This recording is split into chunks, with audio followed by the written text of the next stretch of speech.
Alright, so we are about a month before the actual launch of the early access of Path of Exile 2. And with the early access fast approach, I want to give you guys a bit of information so you know exactly what to expect. I know a lot of players have not been actively keeping up with it. And while there will be a lot of news coming in the next couple of weeks, I did want to give you guys a bit of insight on what to expect. This video is going to include things like how much it costs, what to expect in terms of content and how to get access to it. Pretty much all that related to the early access, so we're going to dive right on into that. Just keep in mind before we do jump into the video, I am going to be doing some giveaways for the early access just so you guys have an option to possibly jump in. Path of Exile is a free-to-play game, but just like Path of Exile 1 when they initially released, there is going to be a paywall behind it. So I do want to help some players out and give you guys access, so we'll be doing that on the channel. That'll be linked down in the description as well as in the Discord. But yeah, let's dive right on into the information so you know exactly what to expect. So as I said in the intro, Path of Exile 2 is going to be releasing into early access on November the 15th. There's going to be a couple of ways for you to get access to the game. There's three. First off is going to be a direct invite from Grinding Gear Games. Obviously, this is not going to be something the average player is going to have access to, so that's not going to be something that matters too much to you guys. The second way is going to be actually a really nice thing that the GGG team has done. And this is for players who've been long time active players. If you have paid over $480 in terms of anything related to the game, supporter packs, cosmetics, shop items, whatever the case is, you're actually going to get complete access to the game. I know $480, basically $500 seems like a lot, but keep in mind the game has been out, I believe, about 11 years at this point. So, I mean, if we're talking about $60 a year on a game that give you pretty much 3 to 4 DLCs every single season, I think that's actually pretty reasonable that it is $480. And again, no dev team would ever do something like this. They would actually make you pay for it, so just keep that in mind.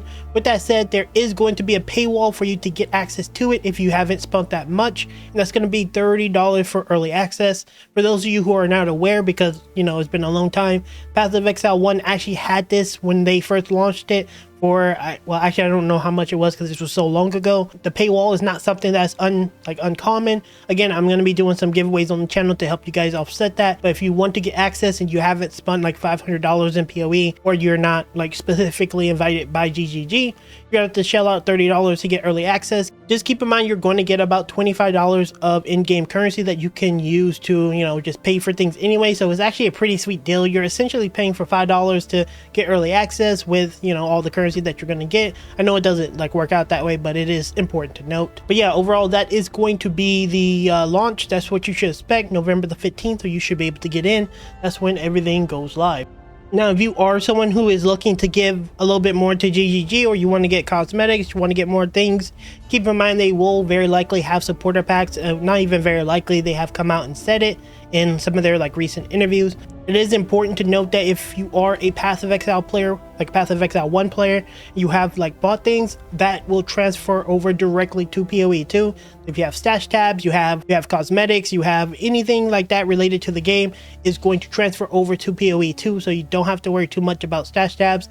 I personally have I believe 15 or so stash tabs, so going to make it much easier to just play the game. Now, in terms of actual gameplay, what you need to know, there are going to be 12 available classes: the Witch, the Sorceress, the Shadow, the Monk, the Ranger, the Huntress, the Duelist, the Mercenary, the Marauder, the Warrior, the Templar, and the Druid.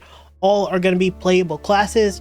Whether they all be playable in the early access, that's not told or anything. We don't know any information about that. And each of those classes are going to have 3 individual ascendancies, totaling 36 different ascendancies. For those of you who are kind of new into Path of Exile, keep in mind that this is not just really small changes. Typically when a class ascends, there can be very drastic changes from the character. For example, the Marauder can transform into a Berserker. A Berserker is very high risk, high reward, deals a lot of damage but also take a lot of damage playstyle. And then you have something like the Juggernaut, for example, which he can ascend to, which will be the super unstoppable, very tanky melee warrior that's really hard to kill. I mean, he doesn't necessarily need to be melee, but you get what I'm saying. And then you have something like the Chieftain, which is this fire-based character that can be a caster, that can be fire converted type nonsense going with them. So basically, as you could probably tell from just one of the classes, that's a very drastic change in between the playstyles, and this is going to be just how the game works. You're going to have 36 ascendancies. Once again, they haven't told us if we're going to have all 36 available in the early access? If I had to guess, probably not, but that is something to note. In terms of content that you need to know about, there's going to be 3 acts plus in-game, so we're going to get 1, 2, and 3. I'm not sure if they're going to be adding more acts later. I would expect they did, because this is very similar to what they did in Path of Exile 1. So yeah, we're going to get 3 acts as well as in-game content.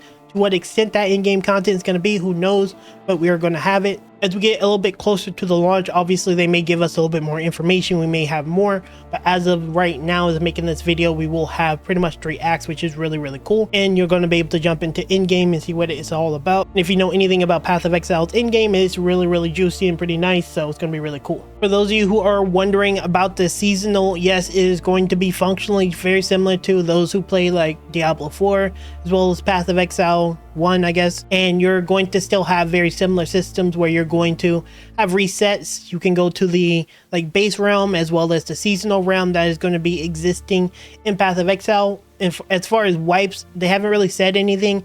I'm not sure if early access is going to even have seasons, so that's something that is worth like keeping in mind. Again, we're gonna have to see what GGG has to say about seasonal stuff, or at least let me know down in the comments if they have, because I've been looking up stuff, but you know, there's a lot of information about it, misinformation, so it's really hard to know what exactly is true. But as far as I know right now, they haven't said anything about any seasonal based content as of yet, so very likely early access early on, we're gonna just be jumping in and just playing the base game and, you know, learning the ropes. Another really important bit of information for players who are coming over from Path of Exile 1 to Path of Exile 2, keep in mind Path of Exile 1 will continue to be worked on. They're going to have, I guess, something over like rotating seasons, so they're going to be working on it, Path of Exile 2 with a different team, but the Path of Exile 1 working on it themselves, and so there's going to be like 2 different games, so you're not forced to go to Path of Exile 2 if that's not what you want to do. If you want to stay on PoE 1, that's absolutely okay. So that's going to be something that's really worth noting. For my console players, I know that right now you're not capable of doing cross-play. I'm not sure if this is going to be with early access or not. Again, they haven't specifically told us that, but there is going to be cross-play between, you know, PC and console, so that's gonna be something that you should look forward to playing with your friends, because sometimes I like laying in my bed, jumping on my PS5 and just playing PoE, and being able to do that with friends is going to be really nice with Path of Exile 2. Again, not sure when that's going to be implemented. Hopefully that's in early access, but you know, keep that in mind. Besides that, that's pretty much all the information we have pertaining to the launch of Path of Exile 2. I'm going to go a little bit more in depth whenever we get closer to the actual launch on different nuanced things like skills, weapons, things like that, classes, ascendancies, more things like that. I want to break those down in future videos, but for this like initial launch, that's pretty much all you need to know. Once again, down in the description as well in the Discord, if you want to join it, I am going to be doing a giveaway to help some players out get, you know, early access to the game, so that's going to be something you should look forward to. So feel free to enter in on the giveaway as well as join the Discord for that. Anyways, if you enjoyed the video, guys, consider leaving me a like. That actually helps the video a ton, and I'll see you guys in the next Path of Exile 2 video very soon.